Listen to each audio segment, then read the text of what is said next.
¿Qué tal? ¿Cómo están? Muy buenas noches. Bienvenidos a la Agenda Pública. Yo soy Gabriela Barkentin y me da un enorme gusto arrancar el año sin revisión, que era lo que estuvimos haciendo a lo largo de los últimos programas. Ahorita ya nos vamos con lo que está sucediendo y me da un enorme gusto que esté conmigo Mario Campos. ¿Cómo estás, Mario?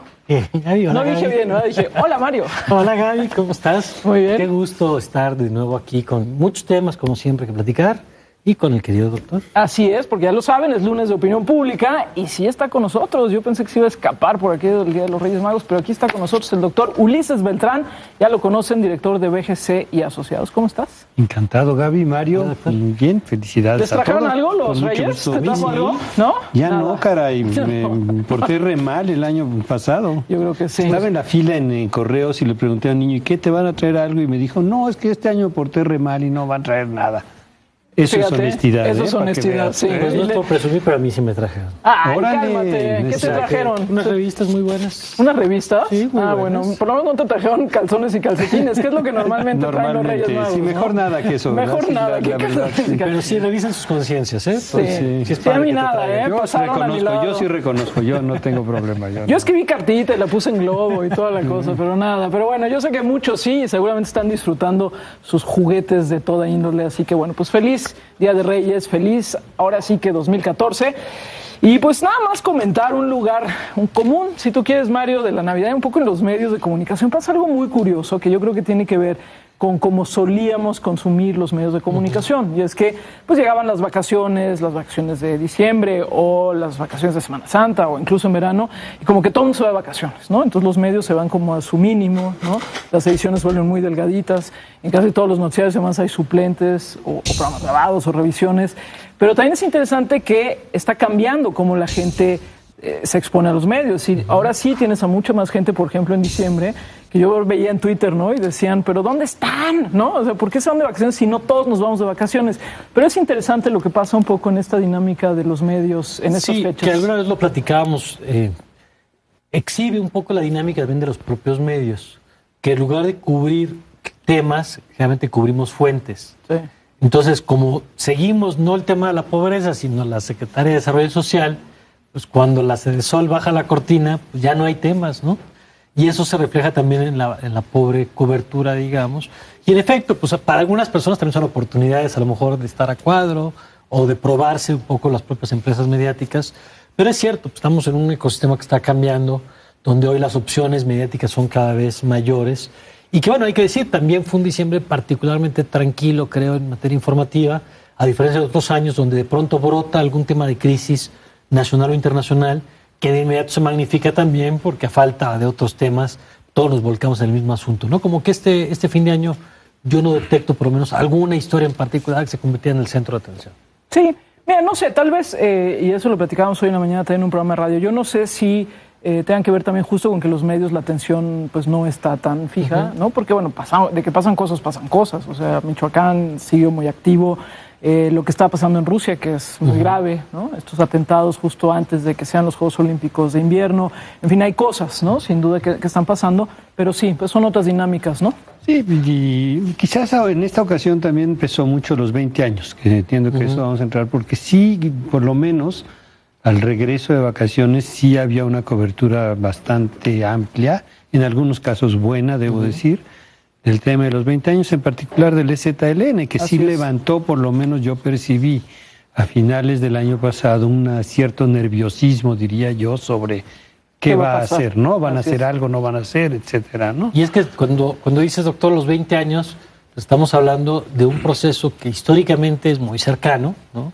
En términos históricos, pero que nos tocó vivir a muchos y que fue pues un año terrible con Así muchas es. sacudidas que hemos analizado en los últimos días, porque justamente muchos de los pasos se han dedicado a revisar y que quizá todavía nos faltan algunos años para darle su justa dimensión histórica, ¿no? De qué significó el zapatismo. Pero qué significó siempre el TLC, yo creo que qué las significaba. efemérides ayudan, ¿no? Y vamos a entrar de lleno al tema, porque este año ya lo vimos el 1 de diciembre, de enero, perdón, que tuvimos aquí el programa con Ulises Castellanos, que hablamos de justamente que el 1 se cumplían los 20 años de que sale a la luz pública el EZLN.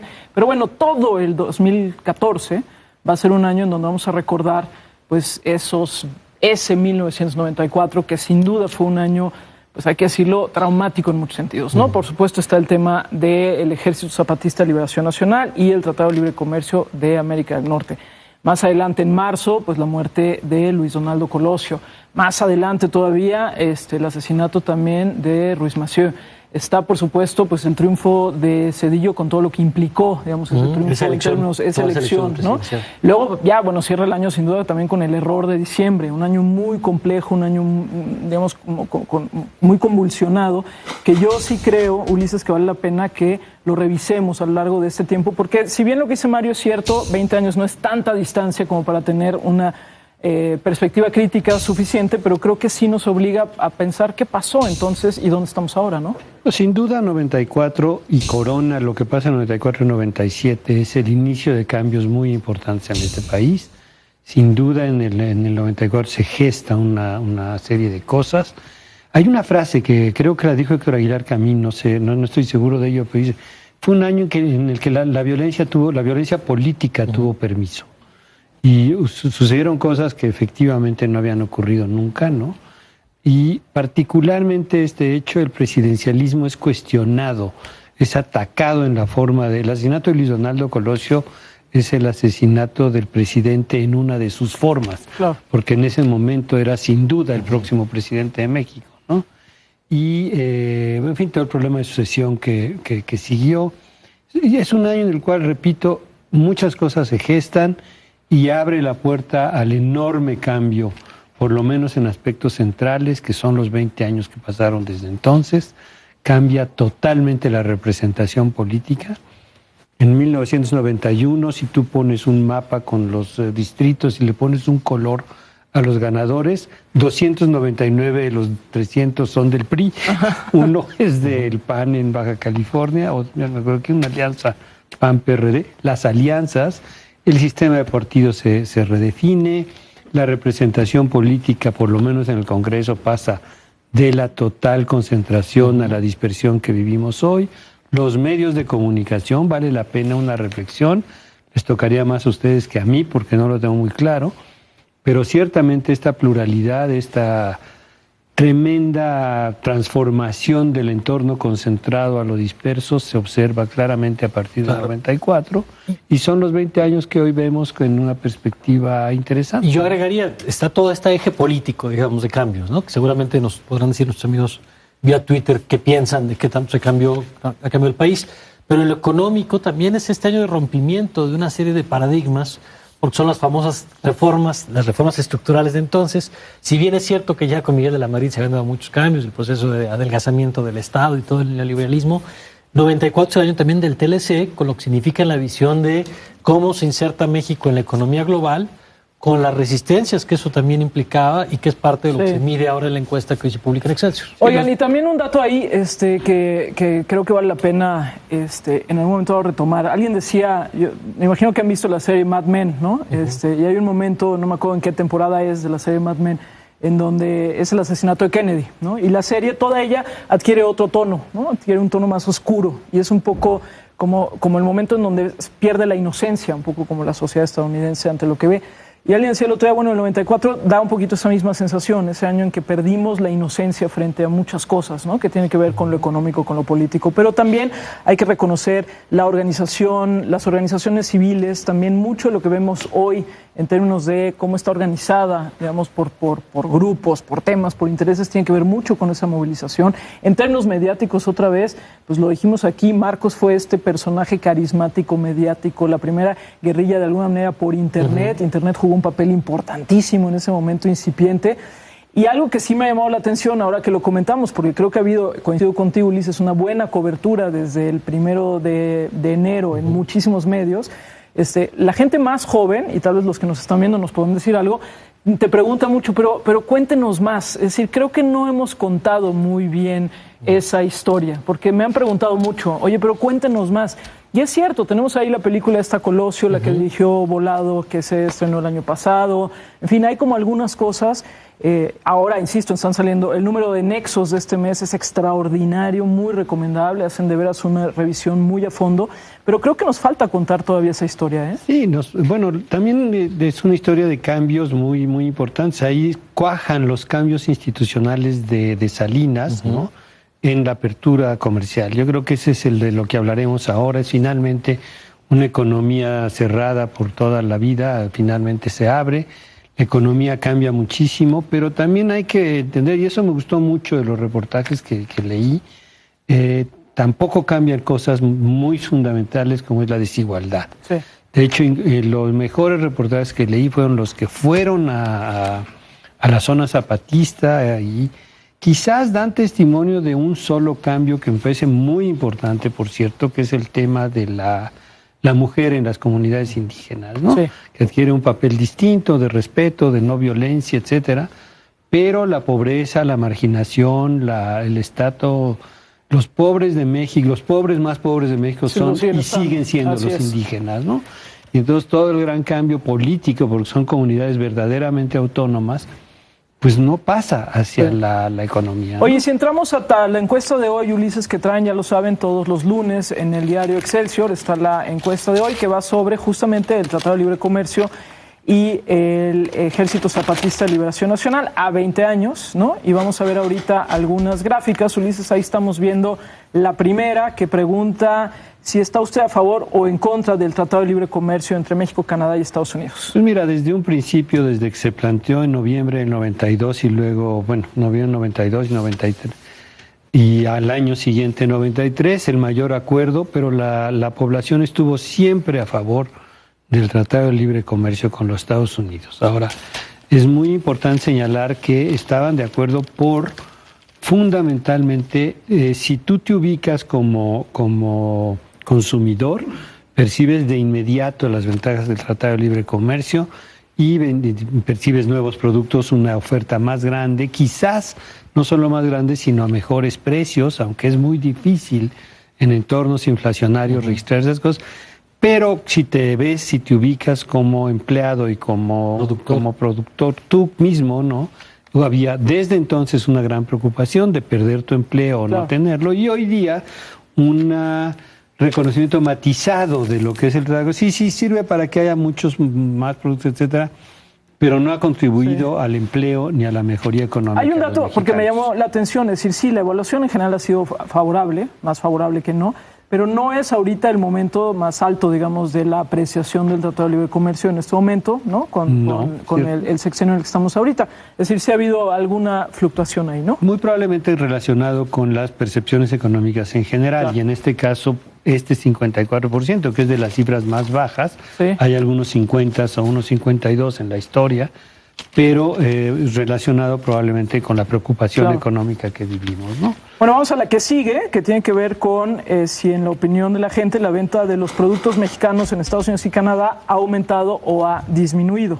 Mira, es muy importante la primera, cuando ven la parte izquierda de la gráfica, pues en el periodo de Ernesto Zedillo, por alguna razón que no podría explicar en este momento, hay una percepción que sí mucho, ¿no? Pero luego cae dramáticamente. Con Vicente Fox llega a 48% la idea de que ha aumentado y se mantiene en esos niveles hasta ahora, ¿no? Es decir, de una primera impresión muy grande, ya para el año 2000, son 6 años de Tratado de Libre Comercio, y había una idea de que sí, de que había más producción, pero después esto desaparece y ahí está, sigue siendo la idea mayor de que ha aumentado, pero la compite cercanamente con la idea de que no. Muy bien. Y luego vamos ya con preguntas específicas sobre el Ejército Zapatista de Liberación Nacional. La que sigue, ahí está. ¿Está usted de acuerdo o en desacuerdo con que se haya levantado el EZLN en armas? Pues es alto el acuerdo, ¿no? 45-38. Es decir, aquí sí hay algo cercano a la polarización. Digamos, llamemos la polarización a dos grupos enfrentados con valores y opiniones distintas. En este caso, pues sí, prevalece el acuerdo, que está muy relacionado, repito, con la percepción de injusticia. hacia los indígenas mexicanos, ¿no? Entonces, pero el desacuerdo también es amplio y la razón del desacuerdo es obvia, es esta idea de que abrió la violencia, ¿no? La idea de que no está bien, hay que hacer algo y está lo que tú quieras, pero no violentamente, ¿no? Y la última que tenemos, haciendo un juicio general después de 20 años, en su opinión, ¿el EZLN benefició o perjudicó al país? Y ahí, bueno, está muy dividido. El benefició 24, el perjudicó 25 y esta no opinión, que es la de en medio, ni benefició ni perjudicó 29%, pero es aquí donde se hace más evidente todavía esta polarización, esta idea de sí que hay que atender este problema, pero no es la manera de expresarse políticamente. Pues mira, son datos interesantes, además en un contexto en el que se vuelve a hablar de reformas, se vuelve a hablar de la relación de México con el mundo. Me llama la atención porque creo que el tema de libre comercio es uno donde se expresan, primero, que depende cómo se pregunte y qué respuesta se obtiene, y segundo, estas distancias entre una medición de opinión pública y ciertos sectores de la opinión publicada, de los que escriben, de los que hablan, que puede ser muy duro en contra del libre comercio, que se ha generado problemas, que se ha avasallado la industria nacional, que sí. Pero bueno, es interesante porque estas eran grandes batallas ideológicas a final de cuentas, ¿no? Es decir, yo creo que en este tipo de discusiones, como la reforma energética, no necesariamente tú tomas una postura en función de datos duros. No, claro. Porque si midiéramos cómo han crecido las exportaciones, pues seguramente se ha crecido una barbaridad. La economía mexicana mantiene un superávit de exportación frente a la economía de Estados Unidos. Pero tú lo mides en cuanto a lo que te afecta a ti, pues. O sea... Pero también lo mides yo que en términos ideológicos, ¿no? Es decir, en el espectro de si estoy a favor de la liberalización de la economía o no, si confío en el gobierno o no, y que no necesariamente refleja un análisis duro, pues. Pero yo creo que es de los temas que más se has despegado de la... Ya no es un clivaje ideológico, claro. ¿Cuál? El de libre comercio. Yo creo que es de los pocos paradigmas neoliberales que ya ha transitado. Ese sí permeó, pues ya no oyes, ya está como de modé esto de hablar mal de Tratado de Libre Comercio, ¿no? Ni siquiera Cuauhtémoc Cárdenas lo escucho todavía. Sí. Por lo menos voy a insistir mucho en el tema. Incluso ¿no? Hay que decir que ahora, hablando de las revisiones que se han hecho en estos días de los 20 años del 1 de enero, del 94, en realidad las piezas más críticas que he leído sobre el Tratado de Libre Comercio han sido más bien de Estados Unidos. Ha sido, por ejemplo, de el LA Times, incluso en británicas también, en Economist. En las piezas mexicanas sobre el Tratado de Libre Comercio han sido, sí, hay críticas, sin duda, hay algunas críticas, pero no tan fuertes como las que sobre la situación de México, no sobre la situación del Tratado de Libre Comercio. Vi un reportaje realmente extraordinario, creo que en el LA Times, sobre cómo están las condiciones hoy en México de desigualdad, después del Tratado de Libre Comercio. Y esa dureza, digamos, en la crítica no la he leído todavía, porque creo que tienes razón, tal vez ahí se nos ha ido matizando un poco el tema, ¿no? Pero bueno, la verdad es que todo este año vamos a retomar lo que pasó en ese 1994, ya estaremos revisando aquí, cuando toque el aniversario del asesinato de Luis Donaldo Colosio, también el papel que los medios jugaron en todo ello. Ayer incluso estaba yo revisando algunas de las entrevistas, estaba queriendo ver un poco qué había pasado con el subcomandante Marcos después. Esta entrevista que le hace Julio Scherer, que se transmite aquí en Televisa, de hecho, entrevista que le hace Scherer a Marcos, que es extraordinaria, claro, ya muchos años después. Pero en fin, vamos a revisar a lo largo de este año lo que sucedió en 1994. Pero bueno, nos vamos a un corte para volver con otros temas, que el año arranca y arranca calientito. Regresamos.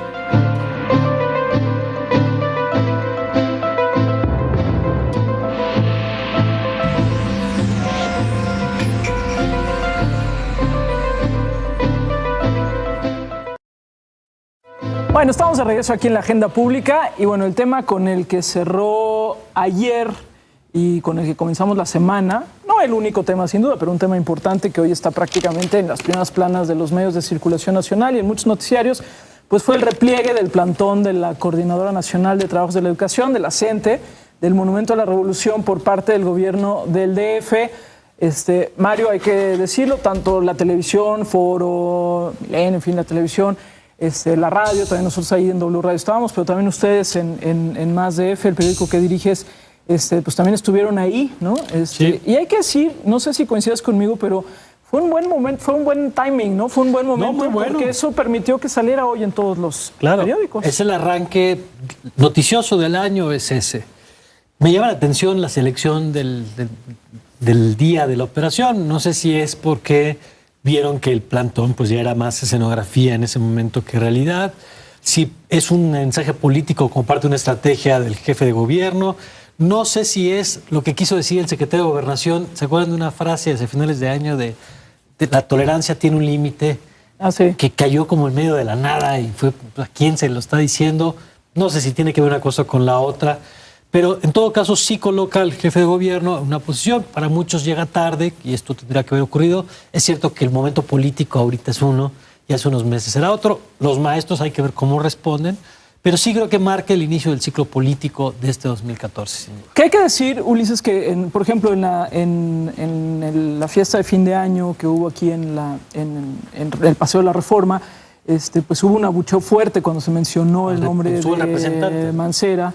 Es decir, sabemos muy bien, y lo vimos también contigo aquí el año pasado, pues que la imagen del jefe de gobierno del DF no es precisamente la mejor. Este tipo de cosas tendrán efecto, no tendrán. Ya sé que estamos jugando a la bolita mágica, ¿no? Pero a la bolita de cristal, pero tienen efecto, no. No creo, ¿eh? En ¿No? primer lugar, por el momento, pues tampoco hay, todavía no prende todavía seguimos en la cruda de fin de año y esto sí, prendió hoy un día, no creo que dure mucho. Sí, además, es segundo un movimiento que pues ya prácticamente, ahora sí que mis tías ahora de Zacatlán, por cierto, donde ¿Se mudaron? Se mudaron. No, hay otras, son otras. Les mandamos Mis saludos. También, digo, ya Puebla nos ve, les claro. decían la gente y como que pues no les quedaba nada claro de qué estabas hablando, ¿no? O sea, no creo que sea, sí es un tema de medios, pero no es uno de opinión pública, ¿eh? Ya la gente está muy desprestigiada, el tema no creo que vaya a ayudarle muchísimo al jefe de gobierno, que está urgido de alguna que otra acción. Que está urgido de algunas que más cosas. le vale ponerse a trabajar. Y brinquemos rápido al mundo, el temas internacionales, y no vamos a hablar de las nevadas tremendas que están cayendo en Estados Unidos, que qué imágenes también están recibiendo de por allá. Pero fíjense, un tema que para esta mesa es importante en estos días. El editorial del diario del New York Times, el primer día del año, en el que pide clemencia para Edward Snowden. Y la verdad es que este es un tema, están viendo Edward Snowden Whistleblower, así se llamaba, es el editorial del diario, es decir, por lo tanto es la voz del diario que se publica el 1 de enero de 2014. Y tal cual, el New York Times dice que el gobierno de Estados Unidos debe ofrecer clemencia para Edward Snowden y también, bueno, pues por otros asuntos, digamos, que estaban más o menos ahí. Hay una conferencia este fin de año también en Hamburgo, se llevó a cabo el Congreso de la Comunicación del Caos y ahí Glenn Greenwald, que también lo saben, es este periodista que dio a conocer la información sobre Snowden, pues abogó a favor de que los periodistas tengan un punto de vista y se generó un debate, decirlo, muy amplio. Ahí estamos viendo algunas de las portadas que llegó hasta medios como el Spiegel, entre la diferencia entre periodismo y activismo, Mario, pero fascinante este editorial del New York Times, que además tuvo una repercusión impresionante entre los que estaban a favor y los que estaban en contra, por supuesto. Es que Snowden ganó, creo que el debate. Ese es el punto, pues. O sea, el editorial al final reconoce que Snowden ganó en que tiene razón. A lo mejor sí es un traidor, a lo mejor sí está violando un montón de leyes al revelar información como contratista, pero tiene razón en que la privacidad es un bien en peligro de extinción. Creo que hace eco de expresiones como una entrevista con la BBC y de otras cosas que se han publicado en los últimos tiempos que han puesto a las empresas de tecnología contra la pared. Comento una que a mí me provocó de sorpresa y enojo, que ahora los teléfonos estos que les pones la huella para que se activen, ¿no? Para desbloquearlos, pues la huella la comparten también con la Agencia de Seguridad de Estados Unidos. Es decir, sí hay como una sensación de que sí estamos mucho más observados de lo que creíamos y que quizás es momento de trazar una línea y que activistas como Snowden pues han puesto el debate sobre la mesa. Y hay un tema también, Ulises, que creo que es muy de la cultura informativa de Estados Unidos, un poco también de la Gran Bretaña podría ser, pero ¿qué es esto? Por ejemplo, un periódico desde su editorial haciendo un planteamiento así, digamos, tajante.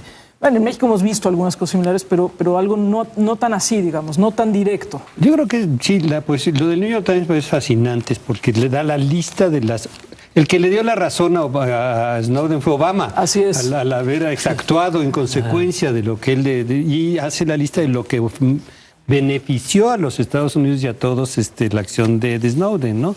Pero bueno, cometió un delito, es lo que dice el gobierno, y creo que pues tendrá que enfrentar las consecuencias. Lo que dijo la representante del Washington Post, que estaba a favor de que pues sí, se le procese, que lo gane en tribunales, ¿no? Que Así venga es. a los Estados, que vaya a los Estados Unidos y lo gane en tribunales. Pero qué ¿no? interesante además que tienes al Washington Post, tienes al New York Times, bueno, el New York Times como New York Times, el Washington Post con sus voces, digamos, expresándose abiertamente en un tema, y creo que como tú señalas, lo fascinante, lo que ustedes dicen es cómo plantea que tiene razón, aunque no haya sido el camino correcto. Exacto. ¿No? En fin. Ya ven, no arrancó tan triste ni tan apagado el año, pero se nos acabó el tiempo. Muchas gracias, mi querido Gracias, Mario. Gaby, gracias a por todos. estar aquí con nosotros en lunes. Muchas gracias, mi querido Ulises. Encantado. Y muchas gracias a ustedes por seguir aquí con nosotros, hablando de los medios, comentándonos. Ya saben, ahí estamos en las redes sociales también para que nos digan lo que sea sobre estos temas y nos traigan también sus propios ejemplos.